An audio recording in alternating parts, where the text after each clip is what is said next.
This channel's content is strictly for educational and informational purpose and does not endorse or promote any form of violence, harm, illegal activities, self-injuries and communal disharmony. মুহূর্তে সরাসরি নজর রাখতে হচ্ছে চাকরিহারাদের সাংবাদিক বৈঠকে।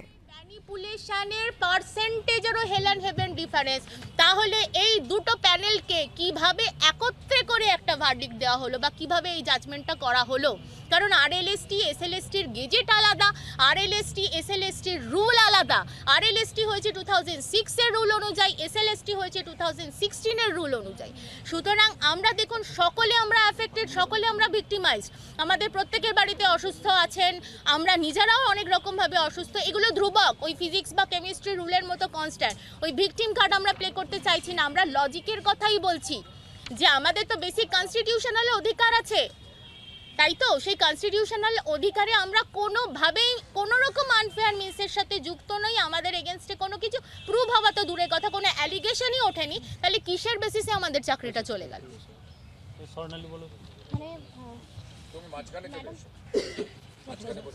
পয়েন্টগুলো বলাই হয়ে গেছে। না তাও বলো, মাঝখানে বলো, তাহলে ক্যামেরায় সুবিধা হয়।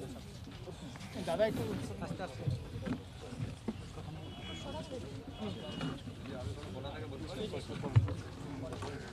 আচ্ছা স্বর্ণালী দি, আস্তে আস্তে আমি আরেকটা কথা বলে নিচ্ছি। যে সমস্ত রিট পিটিশন ফাইল করা হয়েছিল সেগুলো কিন্তু সবই আনসাকসেসফুল বা ওয়েট লিস্টেড ক্যান্ডিডেটদের দ্বারা হয়েছিল।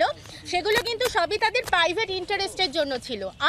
আর যাদের বিরুদ্ধে অ্যালিগেশন আনা হয়েছিল, বিরুদ্ধে নয়, অ্যাজ সাচ বলতে পারি যে যাদের ওপর ভার্ডিক্টটা আরোপিত হলো, আমরা কিন্তু সবাই সার্ভিসম্যান, অর্থাৎ সার্ভিস। তাহলে দুটো আসপেক্ট থেকে দেখলেই একটা প্রাইভেট ম্যাটার, একটা সার্ভিস রিলেটেড ম্যাটার। কিন্তু আপনারা যদি ভার্ডিক্টটা ভালোভাবে পড়েন, পুরোটাই ভার্ডিক্টটা করা হয়েছে এই প্রাইভেট এবং সার্ভিস ম্যাটারটাকে পিআইএল বা পাবলিক ইন্টারেস্ট লিটিগেশন বানিয়ে দেওয়া হয়েছে পুরোটাই। ঠিক আছে, এটাও আমি উল্লেখ করে দিলাম। হ্যাঁ, এবার আমার নাম স্বর্ণালী চক্রবর্তী, আমি কলসুর উচ্চ বিদ্যালয়ের শিক্ষিকা ছিলাম। হ্যাঁ, আমার সাবজেক্ট বাংলা, 9-10 বাংলা।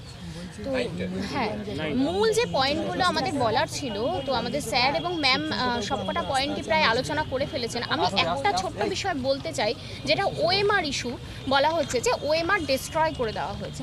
তো গেজেটে কিন্তু কথা স্পষ্টভাবে উল্লেখ করা ছিল 9, 10, 11, 12-এর এসএলএসটির সময় যে গেজেটটি প্রকাশিত হয়, সেখানে বলা হয়েছিল প্যানেল প্রকাশের ঠিক 1 বছরের মাথায় কিন্তু ওএমআর ডিস্ট্রয় করা হতে পারে।